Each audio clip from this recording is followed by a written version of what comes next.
Welcome back to another episode of Season 5 of the RAG podcast.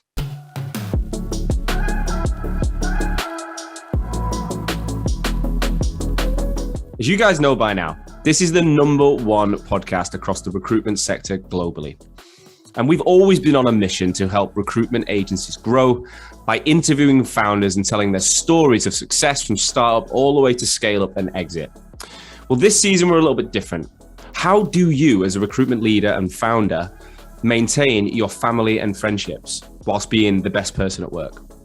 How do you stay physically fit mentally and emotionally? And how do you find time for yourself in the madness? How do you find time for self-interest, for hobbies, and self-improvement? Well, to help you with this, I'm going to be interviewing someone every single week that can demonstrate experience in one or more of these areas. So I'm going to talk to recruitment founders and also some experts from outside the industry who can deep dive into things like relationships and health and well-being. So sit back, relax, and I hope you enjoy today's show. Hello and welcome back to another episode of the RAG podcast. Today I am buzzing to be joined by an old guest, a guy called Kyle Winterbottom, who I interviewed in November 2020. After he'd started his business, Orbition Group, in the September of that year. So he started in the middle of the pandemic from his back bedroom of his mother-in-law's house in Manchester. And Kyle was on my Hoxo Academy at the same time. So he was already building a brand, but he invested in training with me to solidify that process. And then it just seemed to take off for him. And then we interviewed him in November. We had a really good chat about his vision and what he wanted to achieve. And today, we spoke about what specifically has happened since. Now, Kyle's brand has gone nuts. You know, every single deal they've done, he's made over 7 figures in the time that since we spoke.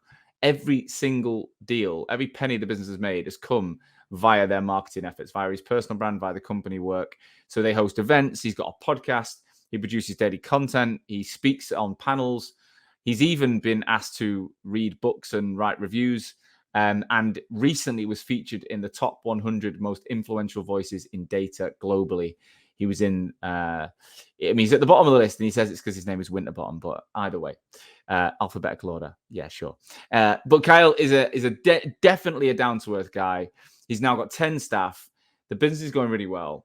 What I love about this episode is he's open. He's not just saying, all's amazing, check me out, but he's vulnerable and talking about the challenges of being a small business owner, what's gone so well, but also what's not working and everything in between. So for anyone thinking about building a brand and why would you as the founder or the owner or the leader of the business bother investing, then you need to listen to this episode. This is one of the most forward-thinking recruitment owners on the planet right now. Anyone who's thinking of building a company in the future, he's also going to give you the warts and all version of what it's like. So let's get into it. Without further ado, Kyle, welcome back to the RAG podcast. Thank you very much for having me back, mate. It's a pleasure.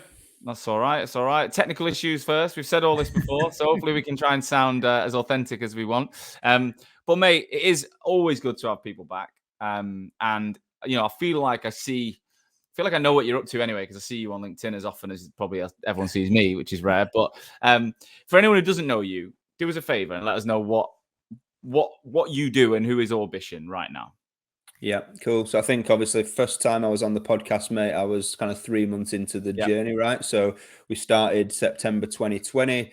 My background, I've been in kind of recruitment 11 years now at this point. And yeah, Orbition is I guess we classify ourselves as a talent solutions business. So everything that we do is completely retained or engaged in some way, shape or form, exclusively working into the data analytics markets. So we work across the UK, into mainland Europe, and now quite a bit into the US as well. But as I said, the bulk of what we do is kind of more solution orientated. So building teams for people. So whether that's 4 or 5 people immediately, or whether it's 30, 40, 50 people over a 12, 18 month time frame. And then I guess individual kind of really senior leadership hires.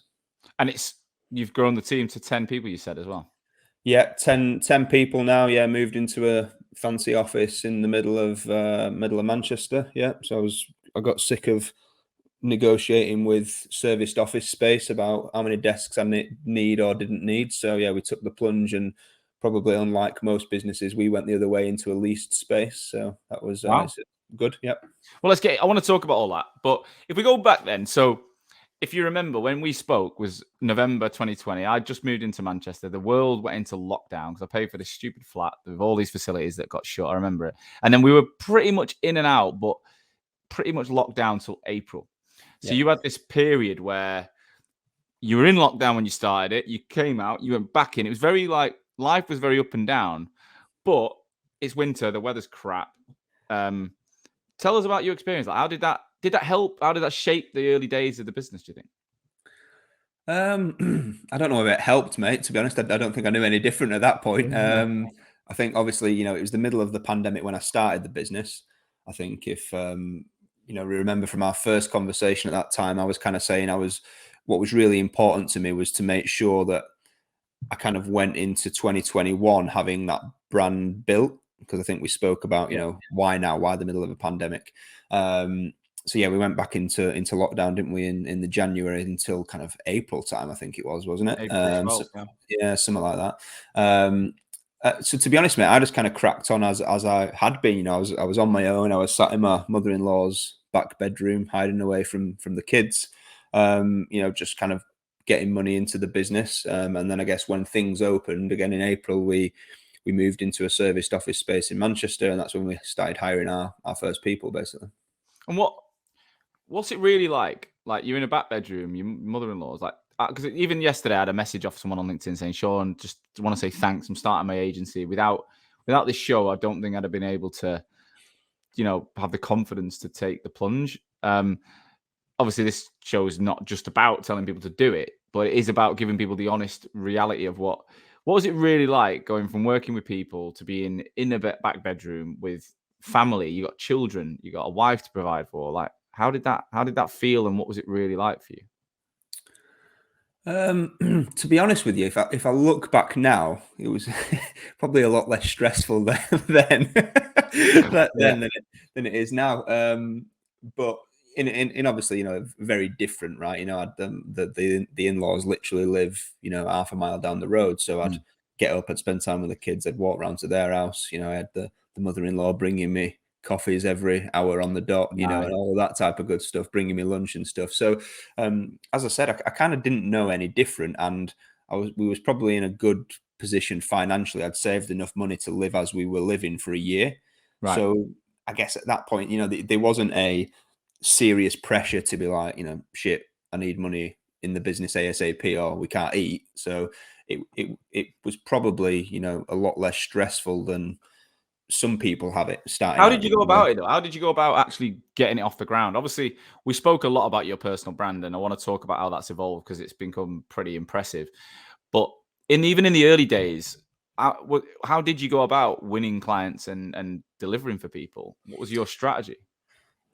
So I think obviously at that point in time when I'd started the business, I'd already been doing a lot of the LinkedIn stuff for a while. Very unstructured. I didn't really know how or why things worked or why things didn't, but I'd kind of built up a good reputation for myself with that. And we have and still to this day have very a kind of marketing driven, relationship driven, content driven approach to what we do. So that was the kind of strategy that I had, really. We was going out, we were still hosting events, so I'd been doing this since 2018, so that was still very much going to be part of the business plan. Obviously we're in lockdown, so there were no events happening, and then I started the podcast probably literally a matter of weeks before we first spoke. Now I always caveat that with this is the second podcast I've ever done, right? So I'd had a trial run at it first, so it's not been like a gleaming success first time around, but that podcast has become massive in its own right, really, mate. But that was the kind of vehicle that I used just to start building relationships with people that I didn't really know. And we were bringing roles in. Obviously, at that point in time, it was just me, so the volume was less, but the fees have always been high. And then I was delivering myself. And we're talking like 20 grand fees type thing.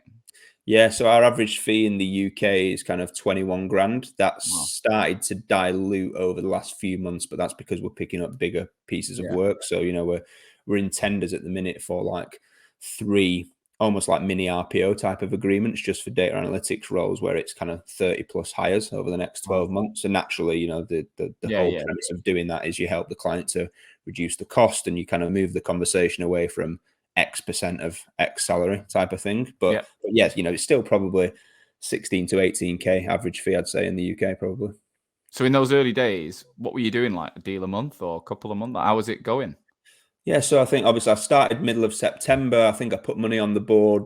December was the first month, and then since then, you know, we've not put any money on the board since then. And obviously, you know, it's gone really well, mate. We've kind of grown and evolved. We've brought some senior people into the business, which, if I'm being honest, has kind of really helped to give us some structure. You know, so it was kind of very. I don't know the word to describe it really, but, you know, we were kind of like trying to, you know, the old analogy, build the plane while we're flying it. And we got to a point where then it was, you know, kind of became obvious to me that it was impossible for me to do everything. Like, because we do a lot, even for a small business now, we do a lot outside of the day job, right? Yeah. So, you know, we brought... Take us back then. So you're in the bedroom.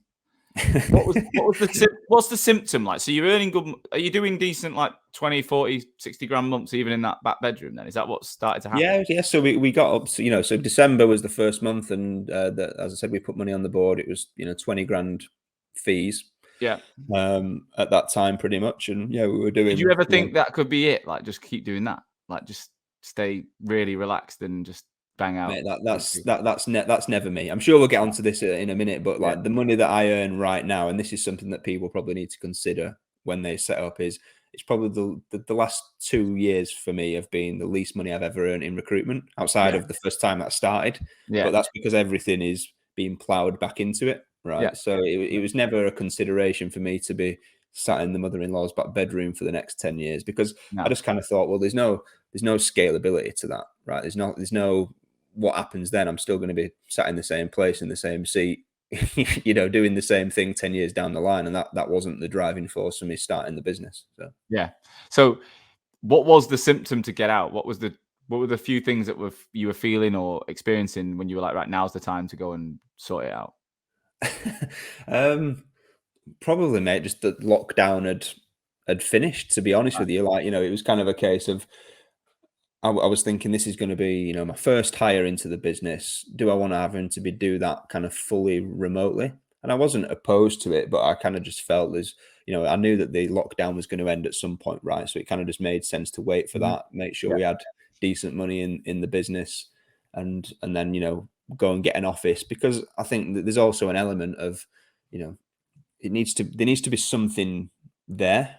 Right. You know, there needs to be something almost to sell. And at that point in time, it was kind of me in a back bedroom with an idea. And don't get me wrong, that wasn't too much different with the first couple of people that we brought into the business. But at least, you know, we'd gone and got an office. It was a pretty nice serviced office space in Manchester. So, you know, we had an address, and we had, you know, all little things that, you know, recruiters would probably want to see, even if they are joining a startup. And what did you go for? Was it experienced? What was your initial plan?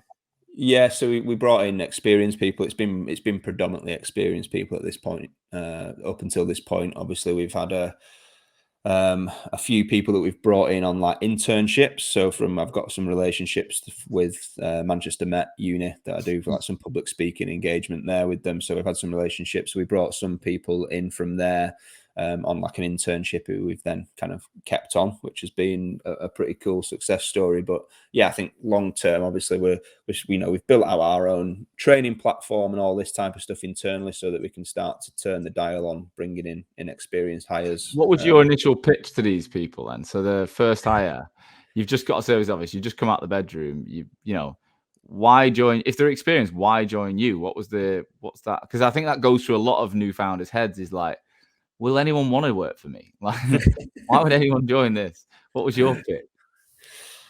You know what? I can't even remember. I don't think the pitch has changed all that much. Like, I think, you know, I had some grand ideas and this vision of kind of what I was trying to achieve. And I think, you know, when you've got nothing to sell, you've got to sell what the future looks like, right? Yeah. So, and that's kind of what it was. You know, I think I was just very clear on, here's what I'm trying to get to. Here's what I want to here's what I want to do, here's the way I want to build it, and these are the type of people that I need to help Tell us me do that. give us a bit more of the actual pitch. I want to know what was what you were trying to do. Like, that's the thing people want to know. How would you describe it? What you're trying to do, what the vision is? Yeah, so I think the thing for me is that I'm a firm believer that the recruitment industry has changed. And again, without stomping on old ground from the first session that we had, I think recruitment has changed a lot. So I kind of started. What I didn't realize at the time was I'd been doing a lot of, we talk now, you hear all these buzzwords, right, about talent solutions, and we branded our business up as that, but ultimately I was doing that back in 2018, 19. I just never marketed it, and I didn't know it had a name, right? So I'd kind of almost knew that it worked, and I kind of felt that that's the way recruitment's going. So, I was very clear of, look, we're not going to be a contingent 15% working, on multiple jobs against multiple other recruitment agencies and throwing enough shit against the wall and it's sticking. Like, I knew I was going to try to create a premium brand where we'd work on a retained basis. We'd become much more of a partner to our clients, and we tried to get more involved strategically. So it moved away from just putting bums on seats, but it became, how do you deliver solutions to actual business problems by putting the right people in the right seats at the right time for the client? And how do you create a commercial model around that, which incentivizes the client to kind of come on that journey with you, almost, if that makes sense? And I think that was one of the key things, really, is we're not get an experienced recruiter who's been in a classic contingent agency. How did they react to those visions? Well, I think, to be honest, mate, and still some of this we kind of struggle with a little bit now, is that it sounds great, right?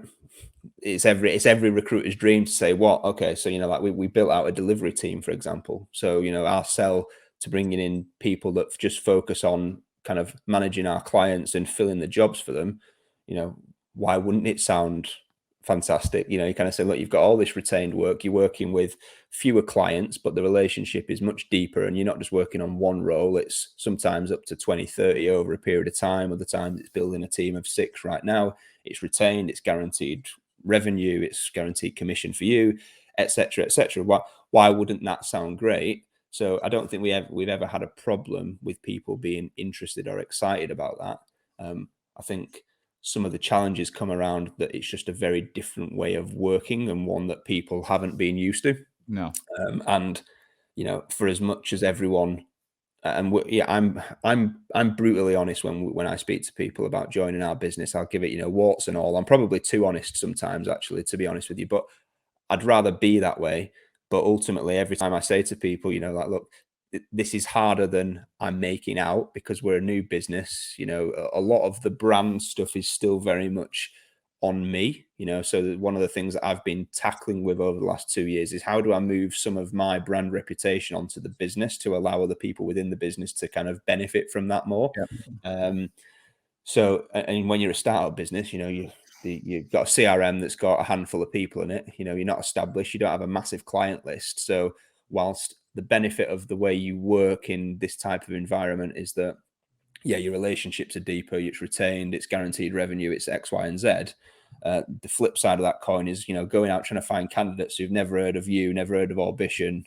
You're just another recruiter. There's no database to leverage, etc. I think that's a lot more difficult than people actually think.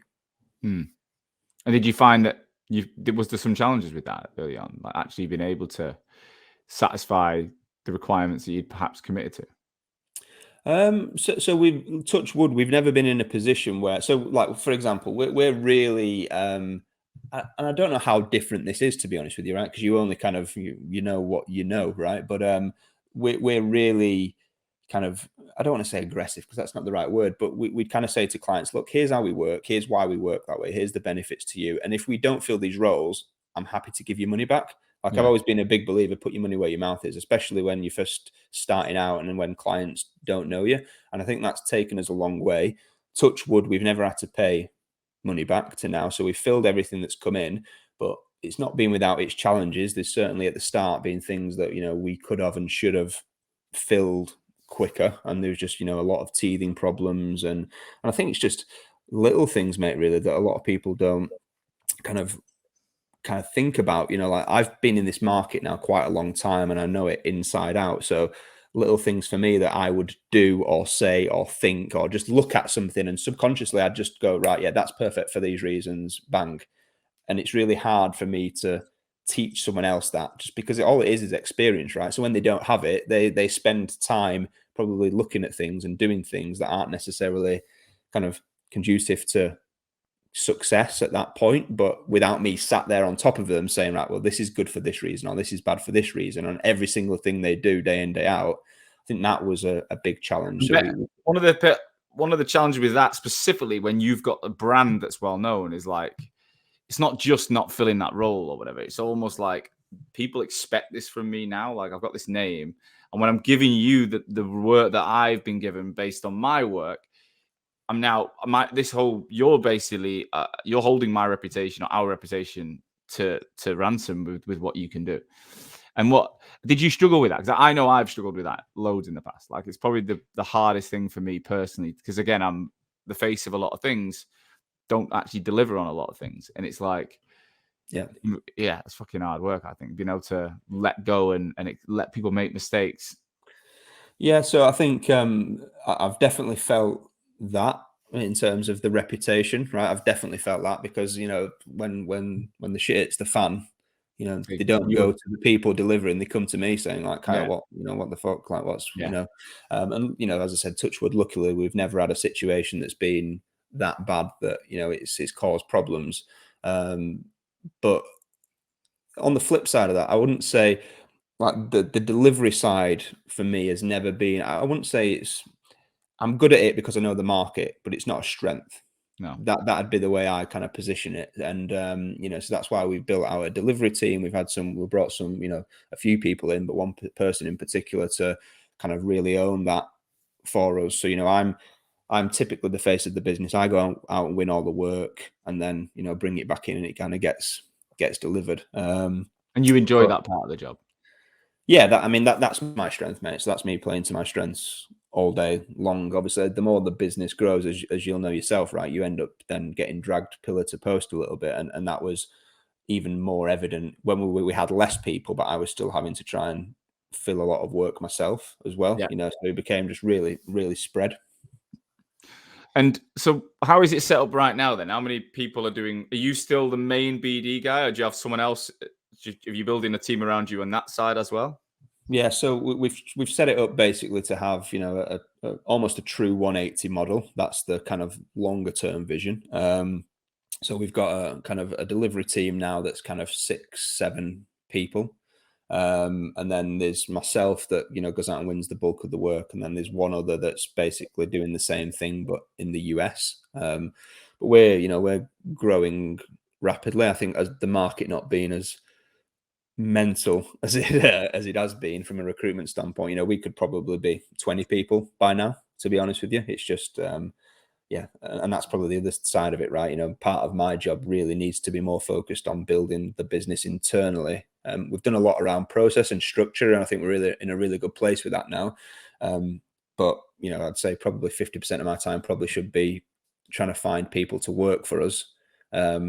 And that's not always the case, right? So we're still very much out there, still running the events, running the podcast. We've done a few more kind of newer, fresher initiatives off the back of that community piece, which I listened back to our first podcast as per your instruction, and I think at that point we were talking about how do you stay ahead of the curve, because eventually everyone will catch up with you. And that's something that I've always been very conscious of. So I think we've done some pretty cool work in that space to try and keep ahead on that front. But yeah, the being the face, winning the work, that's my bag basically, and then everything else, from an ops perspective and then from a delivery perspective is managed by other people now. And do you think that is that long term you're going to need to develop those skills for other people as well? So I don't think you'd ever want to switch your brand off, but if you can get to the point where you're not needed to win the work, or less and less needed, you can pick the bigger stuff. That's got to be the dream, right? Because if not, you will become the bottleneck. 100%. Yeah, 100%. And that's, we've had situations in the business now where it's been peaks and troughs. So we've been very fortunate. We've never we've never been in a position where we don't have enough work to kind of feed the delivery team. In fact, for most parts, it's been quite the opposite. It's been pretty stressful for them, I'm sure. But you do get peaks and troughs, and I guess where I've been is that sometimes I've kind of felt I need to lay off the gas a little bit here. We get like emails come in saying, we'd love your help with this. Can you help us? And we're like, yeah. So we have the conversation. I'm trying to bat it off for a couple of weeks just to give us some breathing space to deliver on some roles, right? So it's been to that extreme. Do you think, what do you put that down to? Is it the market being so buoyant? Is it your brand? Is it both? Is it something else?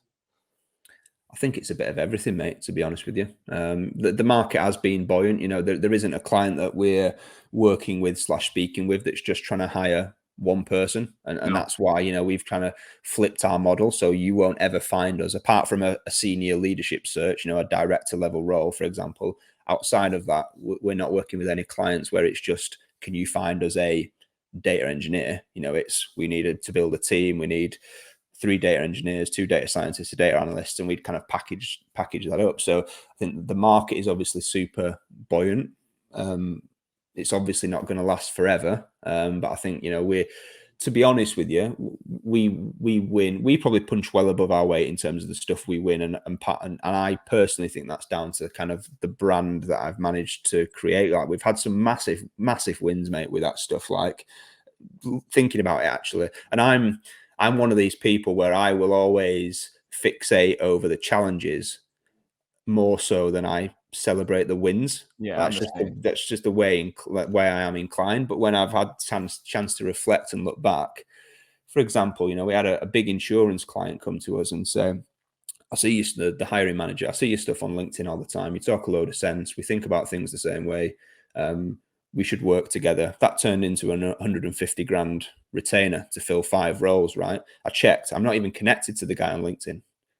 It's madness. He's just following you then, isn't he? Yeah. It's like I've seen people comment on your posts and stuff. So we've had some massive wins with that stuff, and but we're not. And this is what I keep saying to the team all the time. Like, we're not even scratching the surface, really. Like, if I'm being honest, I'm not out there like peddling this business that hard from a BD perspective. So, we're looking at the minute to bring in a few more people that want to focus on the BD side, because, again, like, my time gets dragged pillar to post quite a bit. And even relationships that I've got, like, am I maximizing them? Probably not, right? And that's what I mean. Like, there's so much opportunity for us. That's the thing that. What else has happened though? I mean, I'm obviously fascinated by this. We worked together. When we worked together, you already had a good foothold. Hopefully, I helped shape that, and then you've taken it and ran. Like, you're one of the biggest case studies and success stories I can lean on. But give us some more examples of things that have been impacted by it, because genuinely, some people don't believe this shit. Like, I get people who say to me, "How does having more likes and engagement lead to fucking money? Like, tell me." And I'm like, there's a couple of ways. I'll explain my side in a minute, but tell us how it's happened. I was genuinely building this brand that some people think is just a vanity project, actually translated into revenue. Well, so we did an exercise internally where we traced everything back to the source of where that revenue's come from, right? And what that showed us, that 100% of the revenue that we've made as a business since I started has come from something that we do with related to marketing our content. Yeah. Now, that's not to say that 100% of it has come directly from people coming inbound to us. No, but the way it normally works is, even if we're the instigator of that relationship, whether it be through events or through podcasts, 3 months, 6 months down the line, they'll come back to us. So we're not the ones knocking on the door saying, "Can we have your work?" They'll come back to us. So that's been over 7 figures, right? So far. And then other thing, and I think the kind of things that fuel all that then. So what's worked, or, stuff that I've managed to leverage off the back of that has been, God, I've probably been invited on 8 to 10 kind of industry webinars or podcasts or LinkedIn lives to talk about stuff. And it's not even talent stuff. It's just stuff about the market. Wasn't there like a book? Something to do with a book as well? Well, I don't know why, mate. I can't even read, but no, I get quite a lot of people saying to me, I'm just about to release a book. Do you mind reviewing it for me and leaving something on LinkedIn? So I get that quite a lot. I've been invited, for example, to speak at as a part of a panel discussion later this year at the Dharma International event, which is the Data and Marketing Association, which I'm just like, I don't really know why people are asking me, but obviously they think there's some value in it from them there. I've been offered by people saying, can we'll pay you to write content for us. There's a big global, one of the biggest banks in the world, their MD for data reached out to me and said, I'll absolutely love your stuff. Would you come to Asia and speak to our data analytics team, like do a talk? And how much would it cost? And I was just like, wow. This is did you say no, or did you do it? No, so they're still going back and forth on this now, because I was like, so I reached out to someone in the industry saying, well, how much should I say I charge for this stuff? Because I didn't want to know, like I didn't have a fucking clue what I was talking about. So, and then I've been asked to be a judge at a data leadership awards ceremony that's happening middle of this year, August, I think. And then obviously the biggest thing by a mile, mate, has been the Data IQ 100, which is, an industry kind of a collective of people where they put the 100 most influential people in data into a list, and they make a big song and dance out of it. And I've been the only recruiter ever that goes in that list. It's normally what did you get? What number were you? Oh, they don't rank it. So, and the unfortunate thing is, mate, the way it goes on their website is it's alphabetical. So they do the top 10 ranked, and then it's alphabetical. So I was basically second to last. Yeah. So, mate, you made 100 though. It doesn't matter if you are last. 100 in the world of data is pretty impressive. I'm interrupting this episode to bring a message from one of our sponsors, Vincere, who they're quite similar to Hoxo, I believe. What I love about Vincere is I think we've got very similar visions on the way we do things. And, we do a lot of sharing about customer stories and its successes. And I think they've tried to really share why you should pick them as a business through their customers rather than just talking for the sake of talking.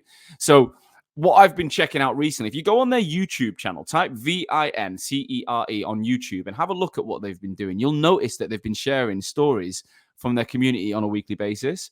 And what's amazing about this is that the customers have been raving about things like ease of use, configurability, because look, we're not techies in recruitment, for fuck's sake. There's a reason we are in recruitment. It's because we're probably not the most technical minded in many senses. But Vincere's tool actually is, it's configurable for most people. And they've got all these features now from, video interviewing, all these different areas that they're trying to bring in so that you don't really need to invest in other tech platforms. You can have a one-stop shop solution that will give you everything.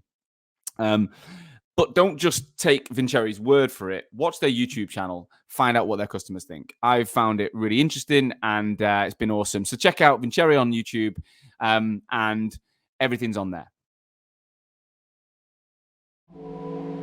And again, people are like, well, so how does that make money? It's like, so my whole thing is, it's like, and I know you follow the same methodology because we work together, but it's like taking what you say on the phone in meetings and just putting it online. Like I watch your stuff all the time. You're not like revolutionary, like coming up with mad out concepts. You're just sharing what you probably said on the phone that day or in that meeting to the masses. And people are like, he's got a fucking point. And two things happen. People either make a decision at that point to engage with the post, which flags them up. So you can see, right, well, that CDO from that company I don't even know is just like my shit. You've got a choice to then engage back or message him or just connect or whatever and start a relationship. But you're probably not even doing as much anymore because you're that busy. But what happens to me a lot is that starts their engagement with me. Because they liked my shit, they see more of my shit because that's how LinkedIn works. And it will just be a matter of time, when they either attend one of our taster sessions, they listen to the podcast, they download something, and then they're in the ecosystem. And we might reach out or they might just send a DM. But it's exactly the same process, just in a different market. The funny thing is, I get a lot of people say to me, Sean, it's fine for you because all your clients are recruiters, so they're all on LinkedIn all day. So I'm going to ask you then, your market are insular, introverted data geeks, I'd say in the masses. You probably get a lot that are more communicative and they go up the ladder. But some of these people are not like natural communicators like recruiters, right? they're not necessarily on LinkedIn as much. What do you say to people who believe that that isn't possible then in a market that isn't recruitment? I'd say, mate, I think, and obviously I can't be sure of this because I don't, I've only ever worked in kind of a couple of markets really, but I think anything that's a technical market, people are on LinkedIn. And the thing, like, of course, you're not going to get your entire market on there. You're not going to get, 100% of your target audience is going to be sat on LinkedIn all the time. But you don't need that, right? Like we're still a small business. We're 2-year-old. I had a tally up before. We've worked with 32 clients in 2 years. That I don't think that's a lot, right? But it's more than enough. It's more than enough. And I think, going back to your point earlier, I think we may have even touched upon this in the first episode, but the reason that most people or recruitment businesses stop doing this is because they don't see like an immediate ROI in their eyes. It's immediate like gratification. Yeah, that's it. And so a lot of this stuff is, it's your age-old marketing stuff, right? About like nurturing relationships. Mate, honestly, the amount of people that reach out to me and then we'd have a conversation and it's been like, we'll be sat on a Teams call and the screen will pop up and they'll say something like, "Oh, it's like being on your podcast." And I've never spoken to this person in my life, no idea, never engaged with them. Like I've never seen them like comment or anything, but they see my stuff all the time. And they kind of, and I know you've mentioned this before, but they kind of feel like they know you. Yeah. And as soon as, and this is what I say to the team all the time, like you get to that point where, you take advantage of that in a nice way. Like that's where the leverage is. Like the fact that 100% of our business so far has come back to us just puts you in a position of power. Yeah. Because look, not every client that we speak to wants to work the way we want to operate, but if they don't, that's fine. They're probably not the right client for us, right? But the ones that do, that it's really simple for us because we say, look, here's how we operate, here's what we do, here's the kind of contingencies that we can put in place to protect you, and it is what it is. And if they're reaching out to you, it makes your life 10 times harder than you having to, burst through the door to start with, right? And then trying to dictate that they pay you money up front. I think that's been one of the biggest things. You've reversed the whole fucking process. You've reversed the whole process. If typically you're pitching a client for business, you're the one instigating it. They've got loads of people coming on. Why should I work with you? Whereas if they reach out to you and they've been watching you, they've already mentally decided that if you're not the only, you're up there in the running, then you've got way more leverage to negotiate on fees and model of ways of working, and there's also a bit of mutual respect already been built. People kind of go, well, I kind of know that you're not going anywhere. One thing I said last week to someone was, how often do you get ignored on LinkedIn? Like when you send a message, people are like, yeah, a lot, like fucking a lot. I'm like, yeah, that will always happen, by the way, but when people know who you are, people are less likely to ignore you because they're kind of like, well, you're not going anywhere from this market. You're well connected. I probably might need you in the future. Like there's almost this like respect that people will be like, hey mate, nah, not for me right now, but love your work. Thanks a lot. Kind of they're more inclined to at least give you the time of day. Whereas when you're that one recruiter that reached out about that one job once that they don't know who the fuck you are, why would they respond? Like, what's the point? And I wish more people could see into your life now and experience it for like a day and just, and it would change so much. But so how do you then, I know you're so good at this bit you're flying. Talk us through where you said your strength is BD. So what's been the hardest thing about building 10 people on your own money in your own brand by yourself? Like what's been the hardest bit of that? Honestly, probably the kind of stress and impact on my personal life, if I'm being really candid. Yeah. What do you mean? Tell us a bit more if you can. So I think, when I had the grand ideas that I was going to start a business, and again, I know we spoke about this in the first podcast, but I said at the time, I'd always knew I was going to do it, and I don't think anyone realizes actually how tough it can be, right? So yes, we've been really successful. As I say to the team all the time, perception is always better than reality. But perception becomes reality, right? So Everyone from the outside looking in thinks, oh, this must be great. I think personally, it's had its toll because, you know, to be honest, like trying to do too much, just spread too thin, working long hours, you know, trying to be a good husband, trying to be a good dad, trying to be a good employer, trying to, you know, make stupid little things like time to spend, go and see my mum and dad on the weekend, you know, and it all just bounds up. And then, you know, you add into that, trying to stay fit and healthy. Like, you know, probably about a month ago, I was kind of just like it almost all got a bit too much, to be honest. I was, you know, me and the missus were having a good chat, and I was kind of like, you know, she was like, do you want to do this anymore? If I'm being really honest, that's kind of where the conversation went. Yeah. And I was kind of like, yeah, I want to do it because I really enjoy the journey. And she's kind of like, well, you don't look like you enjoy it anymore. Like you're stressed all the time. You know, you're taking it out on me and the kids and blah blah blah.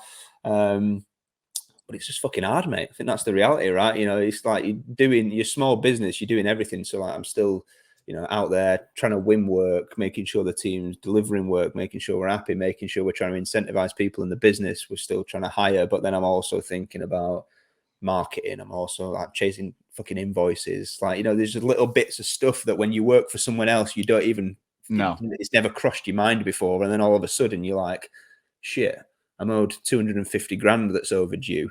And I could really do it. Yeah. I could really do with it in the bank, to be honest with you, you know. And then you've got people like dealing with accounts payables teams, and you're just like, oh, you know, your days get taken up with bits of shit, to be honest with you, sometimes. So that's probably been the toughest part, mate. Really, has been more of the impact personally on me. It sounds good that you and the wife are talking about it, because that's, I think, one of the biggest challenges I've seen from people. I experienced it with my ex. I think was not talking about things and letting them just build and build and build. And when they do, they tend to erupt into really disruptive things. Like that's where, like, you know, businesses do fall down, or relationships fall apart, or people go off and do daft things. And, you know, because they're just trying to escape reality that they've let build to a point where it's, you know, it's no further. You can't go further. So I think well done for having that chat. You know, it's brave to have those conversations, because I don't know you that well, but I know you're a proud guy. I'm sure, being the father, the husband, the business owner, like, you want to hold it all together for them. You know, showing vulnerability can be weakness in kind of how we grew up, right? 100%. So it's brave, mate. So what have you then thought about as a way of moving forward that might make life a bit more balanced, a bit more healthy, a bit more happy? Like, what have you come up with any ideas for that?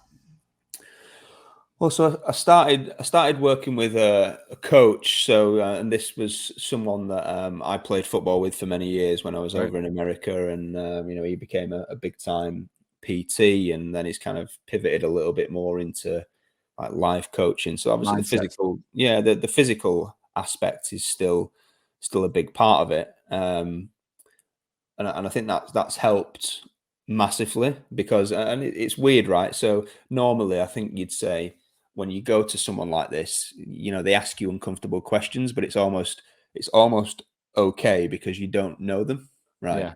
Whereas I know this guy, like, he was the goalkeeper of the team when I was a centre back, and we were both mates off the pitch and stuff. But he's absolutely wicked, mate. So, you know, we've focused a lot on my fitness, but it's been more around, you know, I've always been a fit guy. I've always trained in the gym, all that type of stuff. But he's tried to get me to focus on, like, look, what your time is limited. So what we need to work on, he said, I can't help you with your time management. That's on you. He said, but what I can help you with is how you feel. So your energy management. So, like, you know, when you go into work every day, are you the best version of yourself?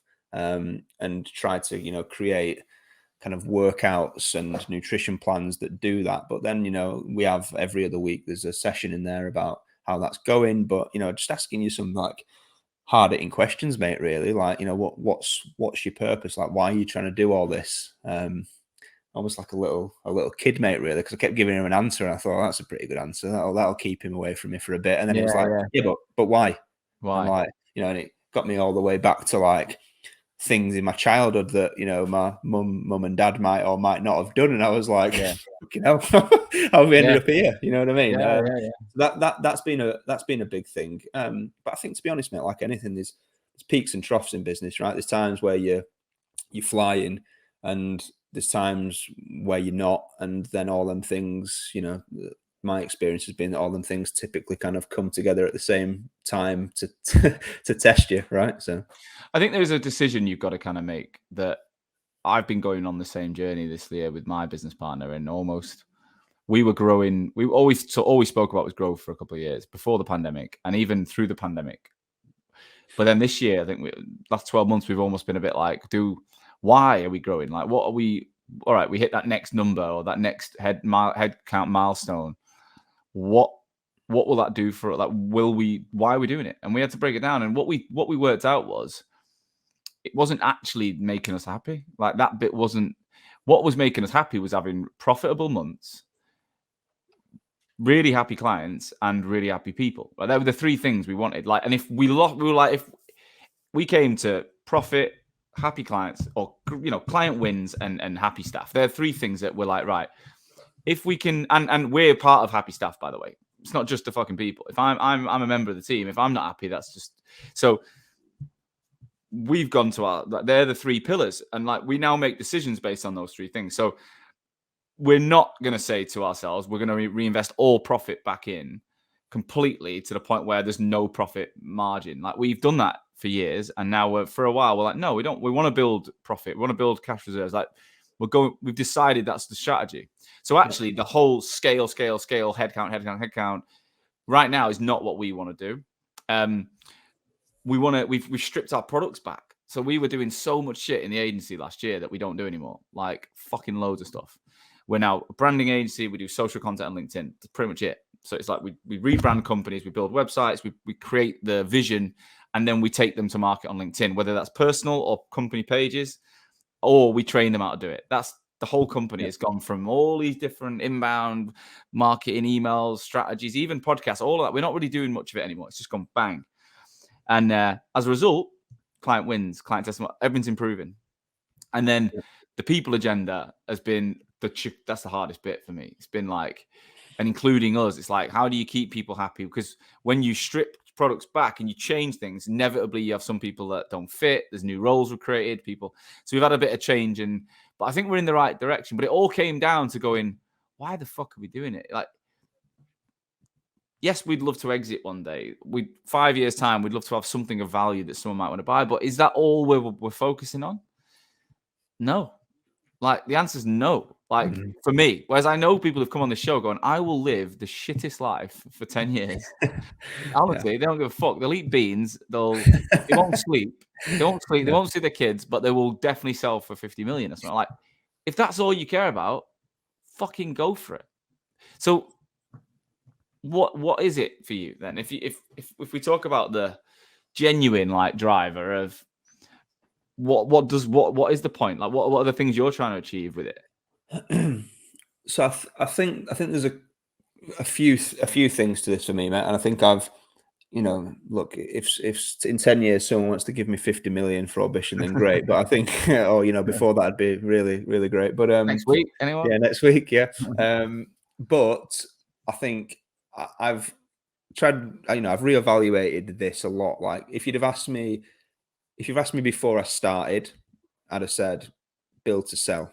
Yeah. Although, you know, I've been in enough businesses at the right type of level, you know, in equity schemes and all that type of jazz to know that the amount of recruitment businesses that sell these days in comparison to what it used to be like is, you know, fewer and farther between. So I think I'm not kind of strung up on headcount. Like, I'm not here saying I want to get to 50 people or 100 people. Like, I think for me, it's about, can we build a brand that is really well respected, and, you know, considered the elite, considered one of the best in the space that we operate in? And can I do that whilst I have a really good, happy life? So as I said, you know, these 2 years have been, everything that we've earned has just gone back into the business. You know, I probably earned less in these 2 years, you know, God, by probably 100% less, actually, right? You know, in terms of what I was earning when I was employed by someone else. And that can't go on. That you can't do that forever.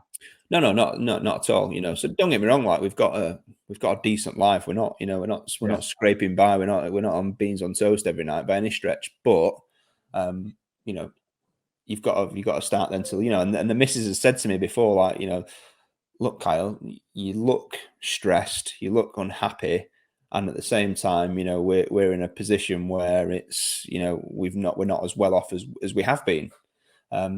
Although I think, you know, I'd probably be unemployable now, mate. To be honest with you, I don't think I could go back in and work for someone because they'd probably look at me.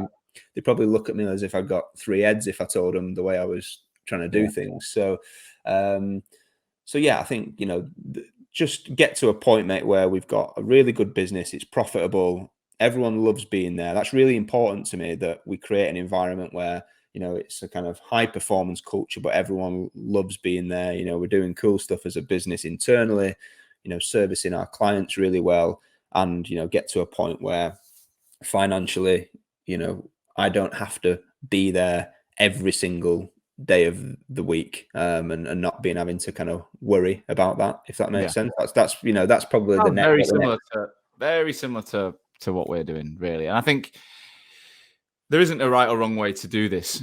And I know this podcast pulls most people in because of that fucking growth, sell, million and billion, like multi-millionaire. I get it. And I love those stories myself. Like sometimes I'll be honest with you, I'm recording the show and my ego is like, I should be doing better. When I listen to some of the numbers some of the clients say and the things they're trying to achieve, and I'm like, fuck, you know, should I have stayed in recruitment or what? Like, but then I have to ground myself back to what is important to me. Like, you know, I live in fucking Sheffield. It's not the most expensive place, like bloody Rochdale, Manchester. They're not like London.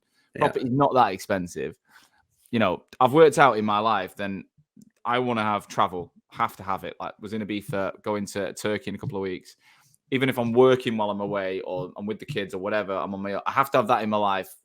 Even if I was earning a lot less and I was paying £100 flights and staying in a hostel, it's something I have to I don't enjoy anything more than getting my bag packed with a passport. Like, that's just the thing that gets me going.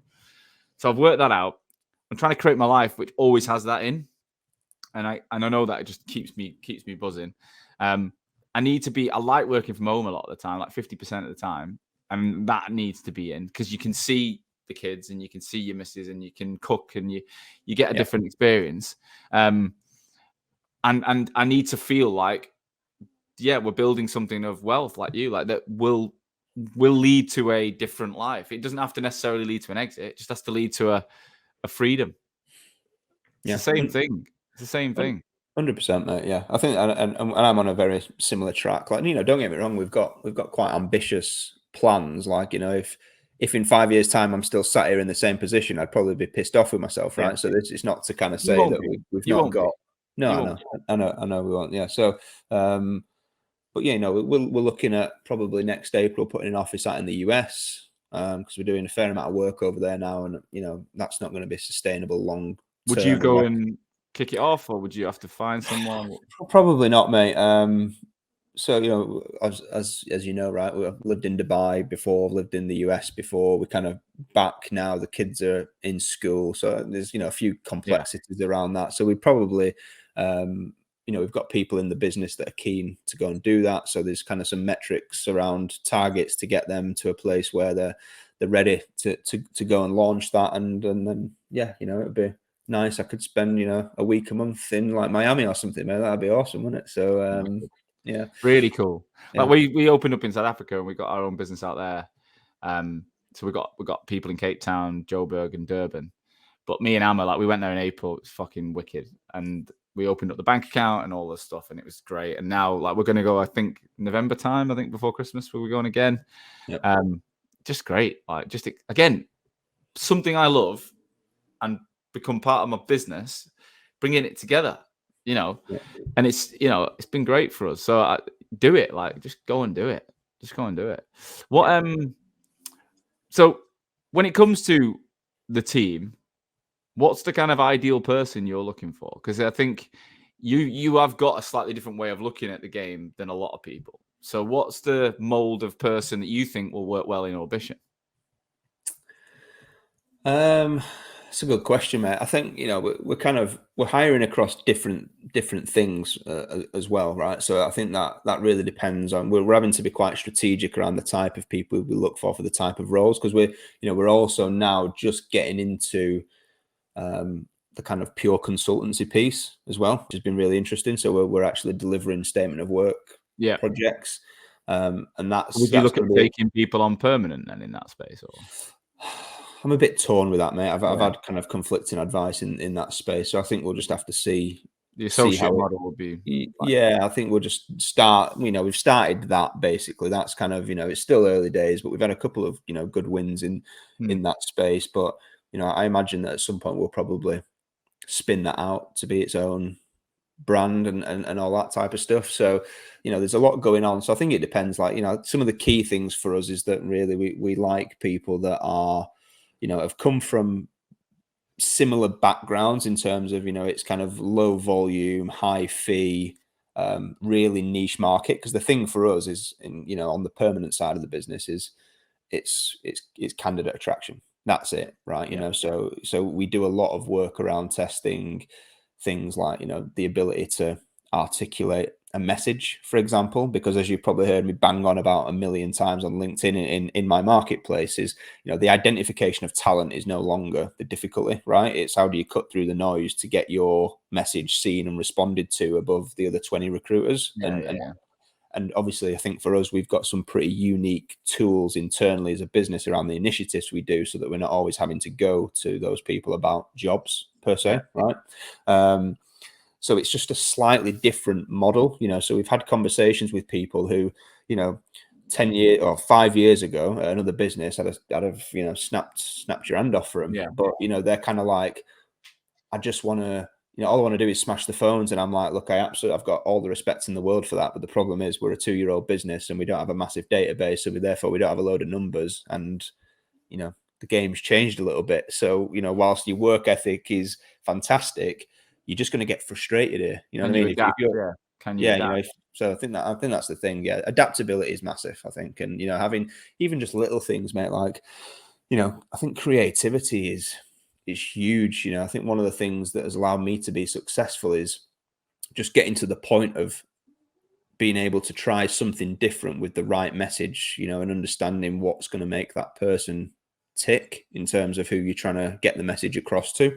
And I think, we've been brought up in recruitment, right? To, it's just a copy and paste methodology of everything that's ever come before it. And I think, so we do a lot of work around, well, can you tinker with that message? What do you need to say at this moment in time to get them just to pick up the phone to you? That's step number one. And then, once we've got there, we can worry about step number two.